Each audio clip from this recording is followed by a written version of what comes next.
Good afternoon. I'm here with my dear friend Rudy Rodriguez. Rudy is a fellow realtor. We met doing an open house together, became very close friends, and it's great to have Rudy with us. Rudy? Hey, Mike. Thank you for having me. All right on, man. So I just wanted to kind of hang out with you a little bit today and kind of dig in a little bit and learn a little bit more about you. I want to know, where were you born? Where you come from? So originally I'm from Honduras. I grew up there, so my first language is Spanish, which is very helpful in this industry. Yeah. And then I came here to Smithtown. I was 12. I went to middle school here, 8th grade, and then I went through high school and college. Right on. Mm-hmm. All right, cool. So, what do you like to do when you're not chasing real estate around? I like to chase a soccer ball. That's cool. That's what I enjoy doing. I play soccer a lot, and then I do like to go to the gym, just trying to stay in shape. And then after that, I feel like I'm a food eater. I like to eat. You're a foodie? Yes. All kinds of foods? I love all types of food. Seafood I enjoy a lot. I like sushi. I like oysters. I like all of that stuff. That's cool. Rudy, when you play soccer, are you playing like pickup games, or are you in a group, in a league or on a team, or how are you doing it? So at the very beginning, I played for high school. I got injured, so that unfortunately stopped me from playing for a few years. Yeah. So then I started doing pickup games with friends. And now I do, I play like a small league, which is not a professional league. It's just, people get together, they put a league together, and that's where I play. So you're playing every week consistently? Yeah, I play every Saturday night, so I don't go out to eat. Yeah, that's good. Good call. I play every Saturday night, and then between the week, I try to play at least one day a week. This way, it keeps me going. I bet you when you were a little younger, Uh-huh. you could go out on Saturday night And show up on Sunday, right. So what's the funny thing? I went out to dinner at the beginning of the league this year. I went out to eat, and then I went to play soccer. I played for probably 10 minutes, and I had to walk away. No good? Yeah, I had to walk away. I was like, no, this That's is hard not. to do. Yeah, no. But, go ahead. I like to go out on the bicycle. That's what I do. I'm cycling, Right. but I don't go with a full belly. No, you can. And then it's funny, like you mentioned, like when I was like 16, 17, no problem. I would eat a full meal and then jump into the field and play a full game and be okay. So how did you get to the point where you're a realtor? What did you do before that? What kind of career? So this is how I got into food. I used to work in the restaurant industry. I was very young when I got into it. I started off as a busboy. Yeah. Then I started doing food running, and then I started serving, and then I transitioned to a bartender. So I done all of it. I even did a little bit of pastry too, which is, I don't know how. Pastry? Yeah, I don't know You how. a pastry chef? Yeah, well, they needed somebody. This was back, 2018, something like that. And they needed somebody. So the chef, he's my uncle at the restaurant that we used to work at. And he's like, listen, I know you're not doing anything. You were just in high school. Come 2 days a week. And he started training me to do pastry. I kind of liked it, and I got a sweet tooth, so it was fun. Where were the restaurants that you worked at? So they're all local. I worked in Smithtown here in H2O. Yeah, which is very good. Great restaurant. Paul Brothers. Yes, and then I done La Famiglia, which is right across. I know it. Yeah. And then lastly, I used to bartend at Chop Chop right in Main Street, right next to this Smithtown signature office. That's great. You remember I came from the restaurant business too. Yes. And so we had that very thing in common. Right. And I became a foodie also. I was just thinking while you were saying bartending. Right. Some of my friends who became realtors kept part-time bartending gigs. Because while they're over the bar talking all night, right, they're making new clients for themselves. Yeah. It's such a great way to get new leads too, Right. And it's interesting too, because when people sit at the bar across from you, they come with an open mindset. They just want to hang out. They don't feel like you're there to sell them something, right? And then if you sit across from, let's say, a real estate agent at an office, then you're more aware. Like, hey, listen, this is a business meeting. That's right. So it's more casual, and if they like how you work, they're gonna transition that hopefully to real estate. And it's really excellent training for you too, because you become a good listener, you become a good speaker, you're very good and comfortable interacting with people. So it's good stuff. Yeah, no, I think one of the best things that I did was that, like, work the restaurant industry, because you meet all different kind of people, right? And then you learn how to interact with each and every single person there. Yeah. So when you come into real estate, it's the same thing. Like you got to talk to attorneys, lenders, inspectors. You got to talk to all these people, and then everybody is expecting something different, but you're not really feel that pressure because you've done it before. Yeah, I speak Spanish. I speak restaurant Spanish. I speak excellent restaurant Spanish. And the great thing is, I learned it in school. It's not the same as growing up in a household with people who speak Spanish. Right.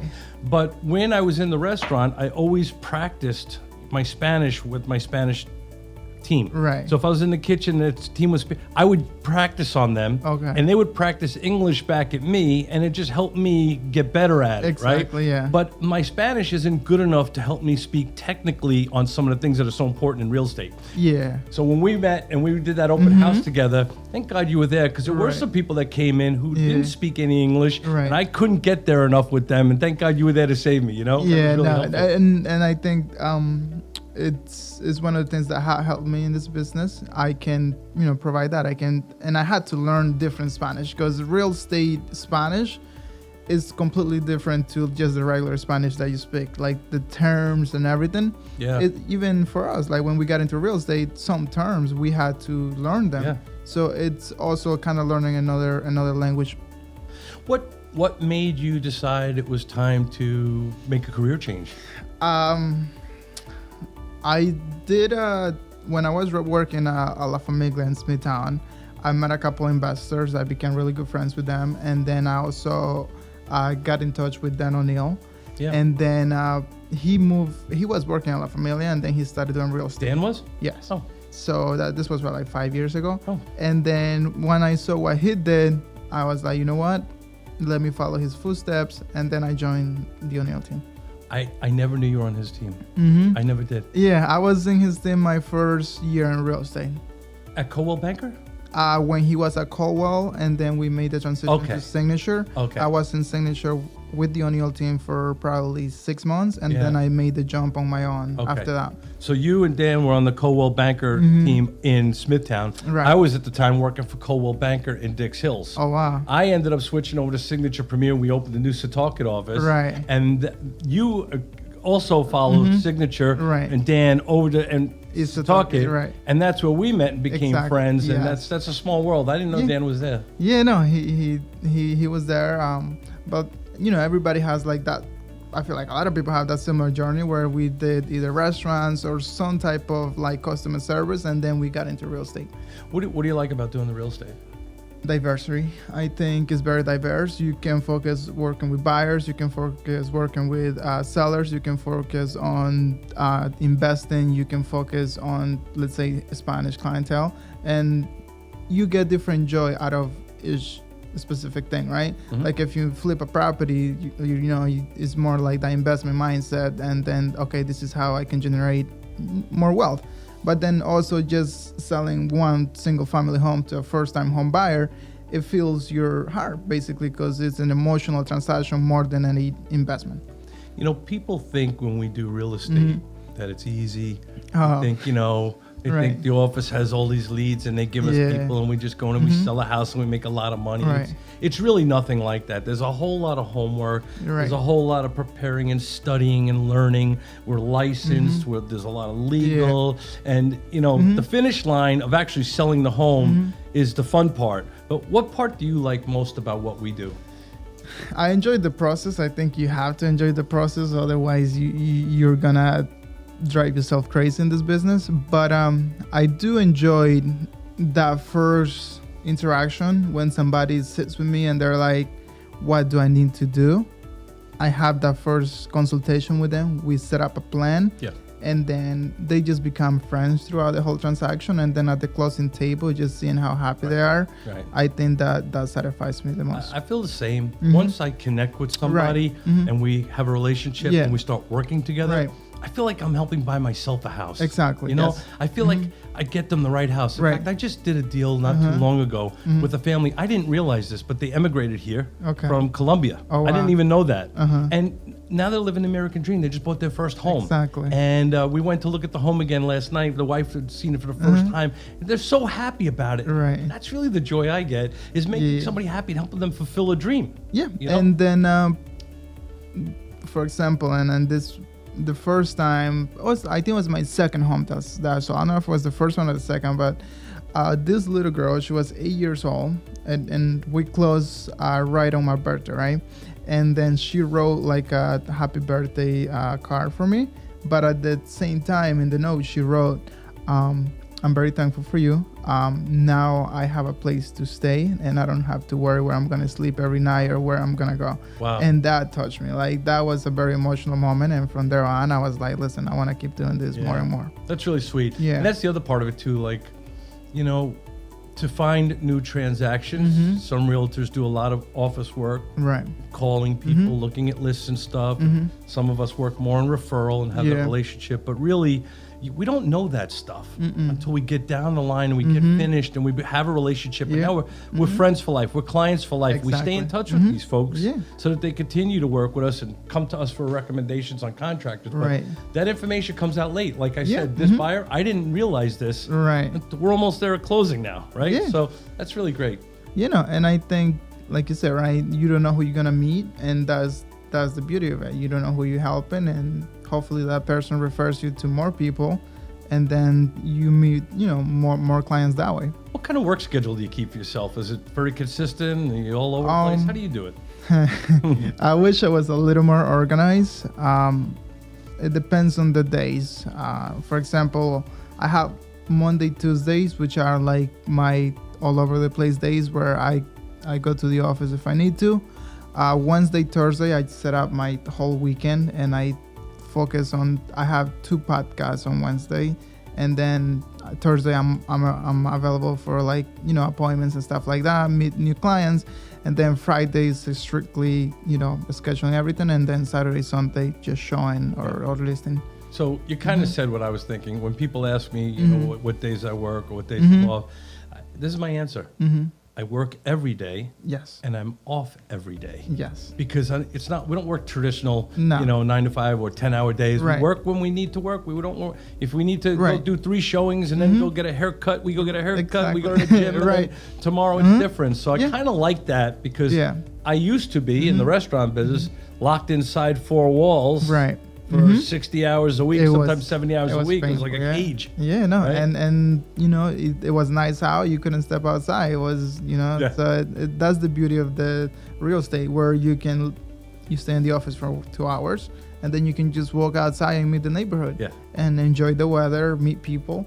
Yeah. And if you're like a new agent, you should definitely be prospecting the office at least 2 hours at least 2 hours every day, or at least 5 days a week. Yeah. That's great. So with your team that you play on, you Sundays you usually play? Saturday nights. Saturday nights? Yes.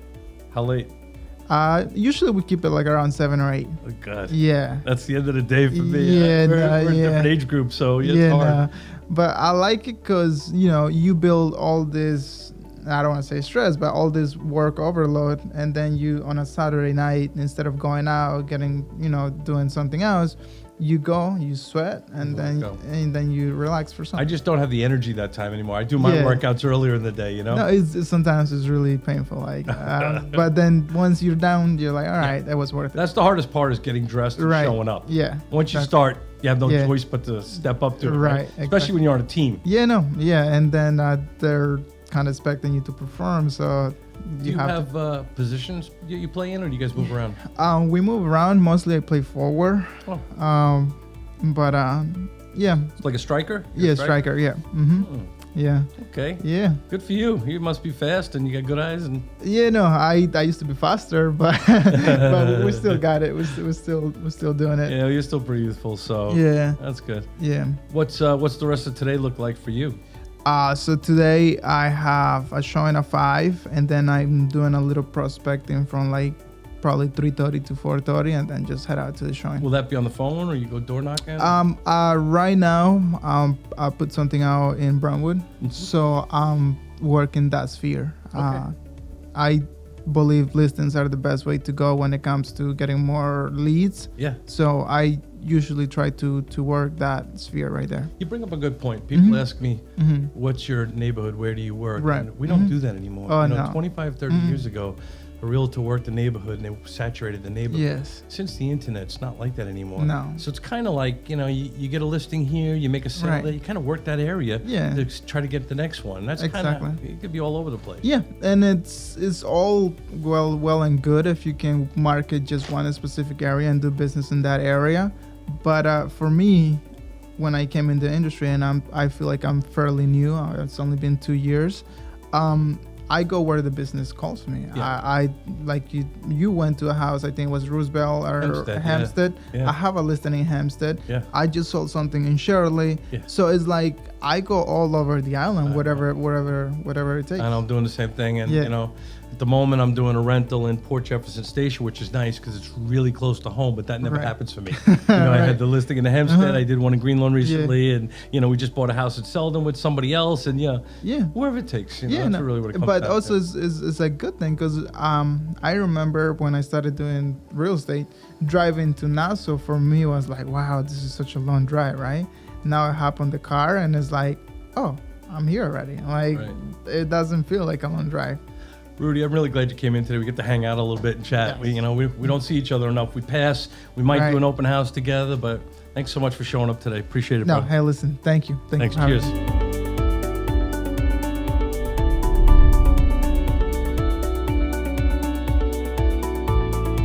So I was wondering, I know you were in the restaurant industry, but what made you change to real estate? So, Rudy, I kind of fell into the restaurant business the wrong way. So I'm a musician. Oh, wow. And I was sure I was going to be a rock and roll star. I play the drums. You're still a rock star. And then my senior year of high school came around, and I realized I wasn't getting called by Aerosmith. Right. And I didn't want to be in the subway banging on a drum. So I started getting serious. I wanted to earn money. And I had a good friend going to school for hospitality. Okay. And he said, we should do this, because I had worked as a busboy like you and all that in high school. So I went to school for hospitality. I enjoyed it a lot. I learned culinary, became cooking and chef skills and all that. And I got good at the school. I wasn't great in high school because I didn't care. I thought I was going to be a drummer, right? And then I started doing well in college. So then I went to the next college and I did really well. Very hard business school. I did really well. I came right out of there into the corporate restaurant scene. So I worked for the first company for 5 years, and I had already met my wife in college. Okay. And in the restaurant business, your hours are all over the place. You work nights, weekends, holidays. You don't know. One night you close.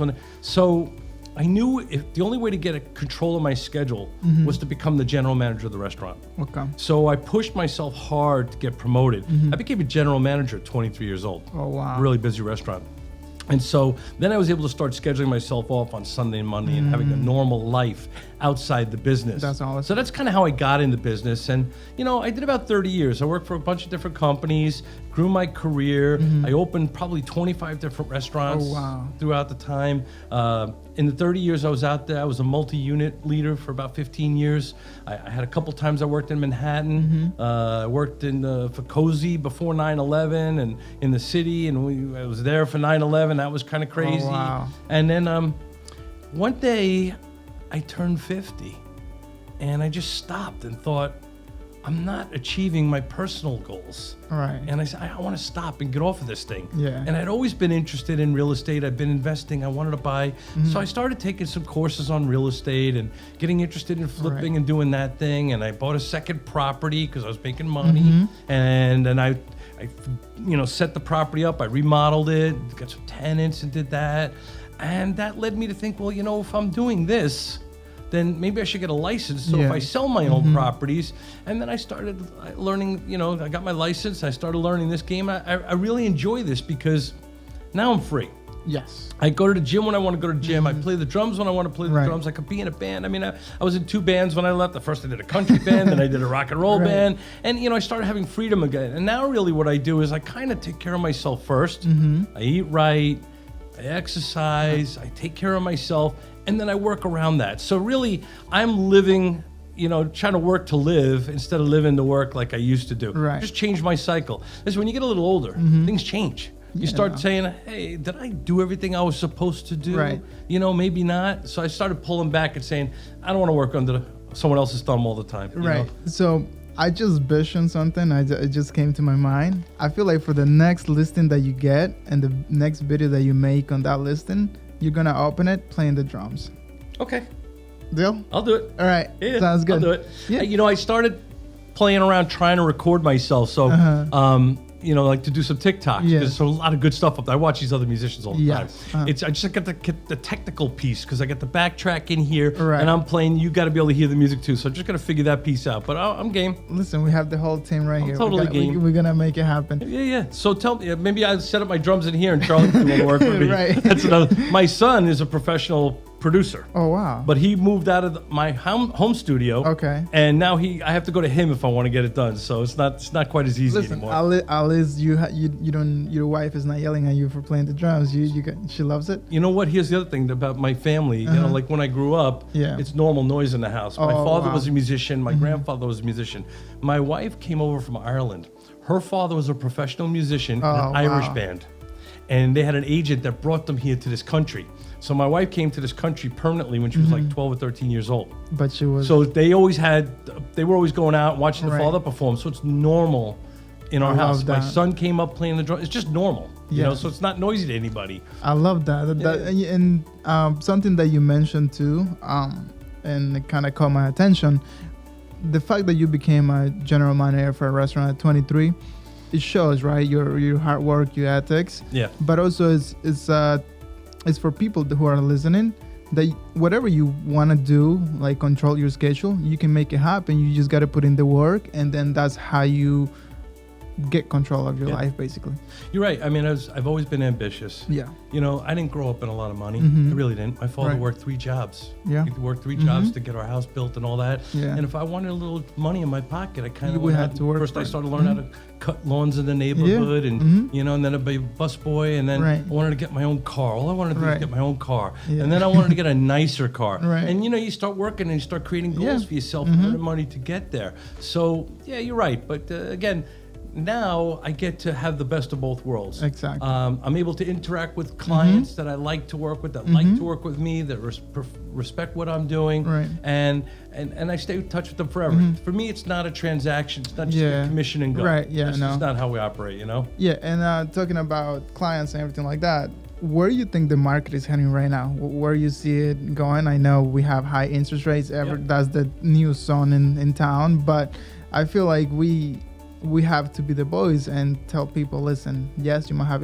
high interest rates, but it's not, you know, people used to buy at 12% interest rates. That's true. In fact, when I first started looking for a house, it was 12%. Oh, wow.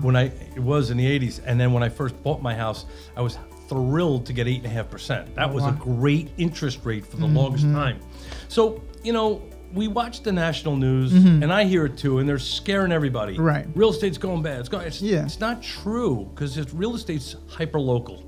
Everybody's neighborhood, everybody's state is a little bit different. Right. You and I live here in New York on Long Island. We're always the suburb to Manhattan, the largest city on the planet. Right. So, and we're further east. We're not Nassau County or Queens. So people always strive to come out here, get a little more space in the yard, a little more quiet. So we still have a good market here. What I think is going to happen is, we see the interest rates going up, and they're kind of leveling off now. Yeah. They're also saying that they're probably going to come down in the first quarter again. Right. So what I think is happening is some of the buyers that were in the game, they're getting out. Yeah. Right? Because they can't buy the house that they want now. And we both know some of the buyers we've had no longer qualify for a $500,000 house. Now they're looking at $350,000, $375,000. So that's changing for people too. There's still serious buyers out there. Yeah. There's still people who want to sell their house. You know, the goal here is to just find the right people and kind of make that stuff happen. Yeah, and I love what you mentioned, right? We are, and it's always about location, but we are one of the prime locations in the world. It's not just, you know, you're next to New York City. It doesn't matter where the market goes. This area is always going to be that special place where people want to be in. And the reason for that, you know, like I talk to a lot of my friends and family that are out of state. We pay a lot of taxes here, but we also get a lot of services here. Oh yeah. Right? We feel protected here. Yes. We feel safe where we live. And really the greatest thing about Long Island is we got the beaches we can go to. Everybody owns a boat. Right. We can go to a winery. We're only an hour away from a winery. Or we can go into the city and see a play and go to the restaurants. It's a very diverse place that we live in. Right. I really like that. And I I think that's why this is a really desirable place for people to live who have to be anchored, at least in New York City, you know? And it's also about the experience. For example, like if you live in Nassau or Suffolk, let's say you want to go see a concert at Barclays Center, right? You're 40 minutes tops, yeah, right? Sure. Sports. Sports. You want to see the biggest games. You want to see, like, all the biggest entertainers come here to perform. Like, once they can't come to New York, that's when they made it. And, we're here waiting for them. Have you ever gone to a concert at Jones Beach? I have. The best. Yes, especially summertime with the nice wind and everything. Yeah. It's not a large venue. Yeah. But all the top artists want to perform there because it's such a nice venue. Right. For us, we could hang out on the beach all day, tailgate, go to this lovely concert. Yeah. It's great. I love that. Yeah. What? Do you still have family in Honduras? Yes. So my grandparents are there. They were just here. They just left last week. Do you visit? I was there 2 years ago, yes. Do you appreciate where you live now more? 'Cause it's very different, right? Yes, I definitely appreciate it. And going back, because I came here young, I didn't have the mindset that I have now. Yeah. But going back at the age that I was, it made me realize a few things, right? For example, it made me appreciate more where I am, but also made me realize that putting in the work, this is how you obtain, a good living. This is how you make it happen, and it's up to you. For example, over there, as much as you want to, as much as you want to work, as much as you put in the work, you're limited because the resources are not there. So is the balance where resources in here and in this nation, and then my homeland, I love it, it's great, but the resources are not there. You bring up a good point. Very often, we who are born in this country, we take it for granted a little bit. When I go traveling and I go to another country, I see people's lifestyles. I'm envious that people are more relaxed in other parts of the country and other countries. Right. But usually when folks come to this country, they get real charged up and they find a way to make it and hit this American dream. I mean, I have some family that emigrated here too, and they've made very well for themselves because people see the opportunity and they go for it. Like you said, maybe not so much opportunity. Yeah, and that's it opens your mindset to, okay, why am I complaining when if I was here, if I was back in my homeland, this is what I have to deal with, Like, for example, I'm gonna be honest with you, when I was in Honduras, I had to walk to school. And imagine that, like you're a kid, you don't realize that. But then when I came back to Honduras and I saw kids walking to school, I was like, wait a minute, how am I gonna complain about my life over there when this is what kids are going through? How can I be not doing as good as I could be doing when other people don't have the opportunity that I have? Where'd you grow up? Was it Smithtown? I came to Smithtown, yes. Yeah, so you went to school in Smithtown? Yes. It's a nice neighborhood. It is. It's a good area. It's a lovely neighborhood. I'm still here. That's how good it is. I really enjoy it, and it's a really, really nice town. What are some of your personal goals? So, my first goal when I got into real estate was to own real estate, and I think the only way to do it is you can own real estate and not do real estate, but I want to do more than just own one house. I want to have multiple properties. So for 2023, hopefully I'll be closing on my first rental property and go from there. Good for you. What other personal goals do you have just about your own growth? I kind of want to, because I'm still fairly new, like I said before, but I'm still working on learning more, right? So broker's license is next. I want to know more about lending. I don't know if I'm going to specifically do both real estate and lending, but at least I want to know, and I want to sit down with a client and know more about it than just the difference between FHA conventional and non-QMs and stuff like that, which I already am a little bit involved with that because you have to know it. But I want to also be able to sit down with a client, probably look at their paperwork and be like, you know what, you have a really good chance before I give it to a lender who might, I want to limit the middleman, if that makes sense. People don't realize how much education we're required. First, Right. first we get the license. Then we're required to do 23 hours of continuing education every 2 years on a variety of subjects. Right. But there's so much available to us, and if we want to grow to a broker, an associate Right. broker, we have to take courses, have Yeah. X amount of points earned from closings and stuff. There's so many things we could do. You could become a home inspector, you could become a home Right. appraiser, you could go to mortgage route, but it's always learning. I'm always Yeah. looking for a new designation because I just feel the more knowledgeable I am when I'm talking with a client, Right. speaking from knowledge and not just reading from a book, you know? Yeah, imagine, and the way that I see it, right? Imagine being, let's compare restaurant industry and real estate, right? Imagine you are, let's say, a bartender, but that's the only thing you know how to do. You don't know how to run food, you don't know how to clean tables, you don't know how to, let's say, probably help the kitchen out somehow, right? So you're limited. You're just a bartender. If you're just a real estate agent and you don't have your broker license, maybe you don't interact with the lenders, maybe you don't interact with the attorneys, you're just a real estate agent. And when you get a real estate license, that's what you are. You're a real estate agent, but you want to provide more value to your client and be like, you know what? I know how this works. We can call my attorney, but from experience, from what I know, from my knowledge, this is how this works. Yeah. Inspections, you know what I mean? We don't have to be inspectors, but we should be educated enough to tell a client, listen, this house, before we even go in, you have this, and this that is going to come up. I know from my personal knowledge and my experience, this is going to happen. Yeah. And then once you tell your client that, and then the inspector tells them the same thing, you look great in front of it because you already gave them the heads up. That's a good point. I took a class last week on solar energy. Yeah. You know, and it was not just about, it wasn't really about how solar energy works, but it's more about how it affects the transaction. Right. We're gonna do transaction and How you got it. there was a lot going on there to learn in a couple hours. Honestly, I had no idea there was a bunch out there. Yeah. But you're right. When we go into a house and somebody wants to buy a house or we can sell a house with solar now, I know there's a whole lot of other things I need to get involved in before we make the transaction happen. Even title insurance, like it's so much, and we can talk about it all day long. But if we're able to provide value to our clients before we have to call the second person to do it, and they already know what's coming to them, I think you have a better chance to stay in the industry and become successful at it. I'm always so envious of your social media. I think you're so natural. I like when you take silly videos in the car and you put the captions up and all that. I'm like, oh man, he's so creative. He loves that. You're a very styling person. Appreciate you that. always look sharp. Thank you. You dress well. Thank you. You look like you get a haircut every day, if you ask me.